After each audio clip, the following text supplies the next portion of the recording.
Hola, ¿qué tal? Muy buenos días a todos. Soy Magdiel Padrón Rivas, soy estudiante de la licenciatura en Educación Nutricional Deportiva en el INSUCE. En este momento nos encontramos cursando la materia de necesidades nutricionales y suplementación para la resistencia. Para esta actividad se nos pide grabar un video que nos explique cómo debe de ser un entrenamiento para los atletas que realizan actividades de resistencia. En general, podemos decir que la resistencia es la capacidad de realizar un esfuerzo durante el mayor tiempo posible y de soportar la fatiga que este esfuerzo implica. De igual manera, tener la facilidad de recuperarnos de manera rápida y lo más completa posible. ¿Sí?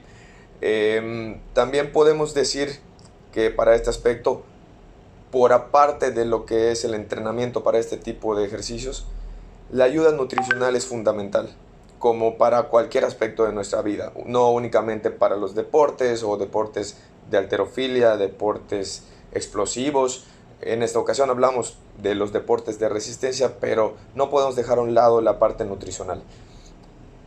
Con respecto a este tema, se deben de hacer evaluaciones que nos permitan analizar cuáles son las características físicas o características antropométricas que el individuo tiene en el momento en el cual va a competir o pretende prepararse para una competición.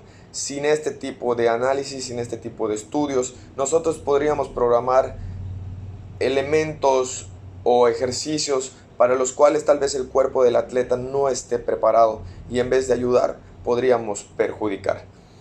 Después de tocar este punto y explicar realmente por qué no podemos separar la parte nutricional de la preparación física para cualquier tipo de entrenamiento, no solamente para los ejercicios de resistencia, pasamos a lo siguiente.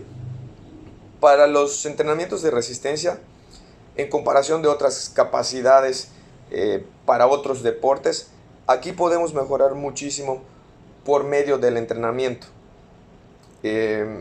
Al entrenar para este tipo de actividades ocurren algunas modificaciones en nuestro cuerpo, las cuales van haciendo que sea más aceptable los ritmos de larga duración o las exigencias. ¿Cuáles son este tipo de cambios que se pueden observar? Podría ser el aumento del volumen cardíaco, el corazón se fortalece obviamente, facilitando el bombeo de la sangre a un ritmo mucho más rápido y más eficiente para transportar oxígeno a todas las partes de nuestro cuerpo. Al entrenar para este tipo de ejercicios de fondo o de resistencia, también disminuye nuestra frecuencia cardíaca. Al tratar de llevar ritmos o distancias largas sobrellevándolo de forma continua,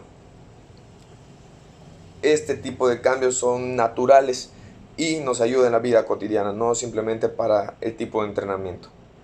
Se mejora el sistema respiratorio, la capacidad pulmonar aumenta, se optimiza la eliminación de sustancias de desecho. En general, pues activamos de mejor manera el metabolismo, se fortalece el sistema muscular, ya que estamos hablando de resistencia. Los músculos tienen un gran porcentaje de la efectividad de nuestro cuerpo en este tipo de deportes. Algunos de los aspectos más importantes al realizar este tipo de actividades, este tipo de entrenamientos que son de resistencia, es la capacidad de nuestro cuerpo para resistir la fatiga. Como habíamos dicho antes, se trata de mantener un esfuerzo durante un tiempo prolongado o distancias prolongadas, ¿sí? Durante este tiempo se produce una fatiga a nivel muscular, para la cual nuestro cuerpo debe estar preparada a resistir.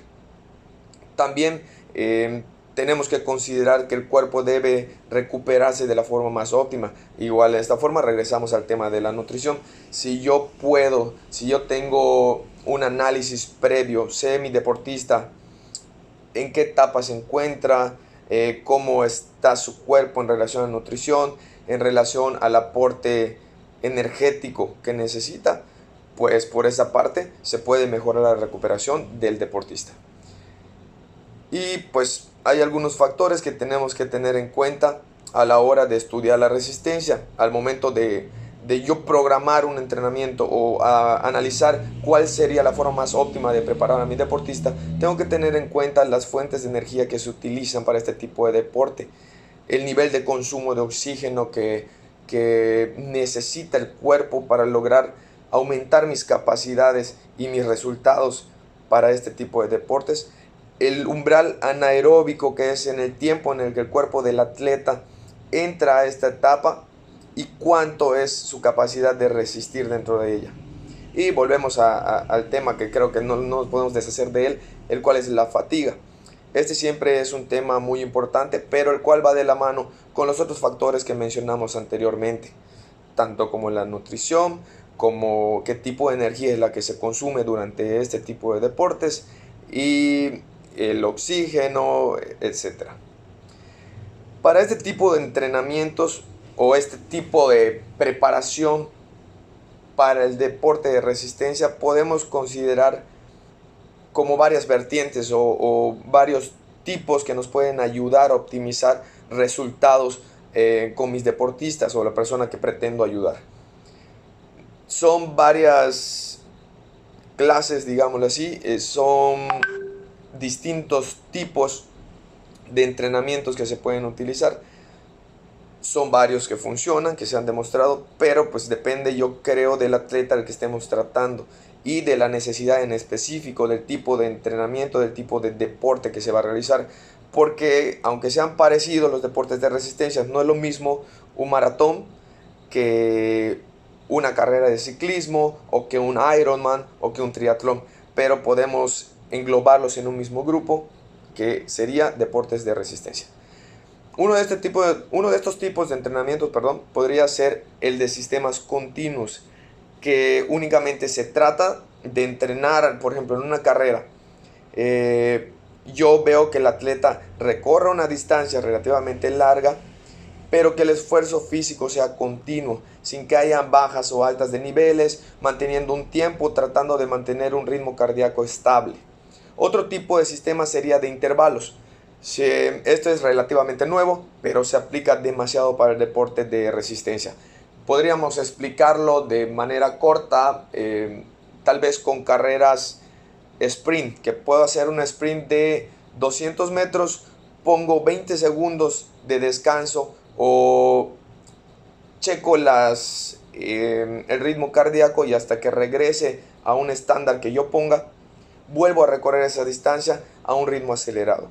La clave de esto está en el control de los tiempos de descanso para manipular el tiempo de recuperación y de esta forma prolongar la resistencia al realizar el deporte en sí, y ya sería el deporte al que yo esté participando. Y también podemos explicar otro sistema que es el continuo variable. En este tipo de entrenamientos, que también se utilizan muchísimo, sería, por ejemplo, proponer carreras largas a mis atletas, tal vez una carrera de 15 kilómetros, pero en el cual podemos poner que cada 2 kilómetros el atleta aumente su velocidad, aumente su ritmo cardíaco durante 200 metros y después de esos 200 metros regresar al antiguo ritmo con el que empezó y tratar de bajar el ritmo cardíaco a como estaba en un inicio.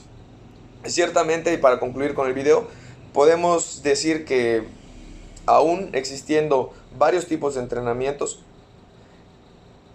los deportes de resistencia no son iguales para todas las personas. Cada persona tiene características diferentes, tanto por la parte nutricional, la parte física, la parte antropométrica, y todos esos valores deben considerarse previamente a una preparación o a una competencia.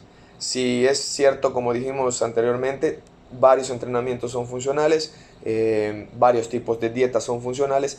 Lo principal es la adaptación de las ayudas al tipo de deportista que estamos atendiendo, y yo creo que esa es la clave para ayudar de la mejor forma a nuestros atletas.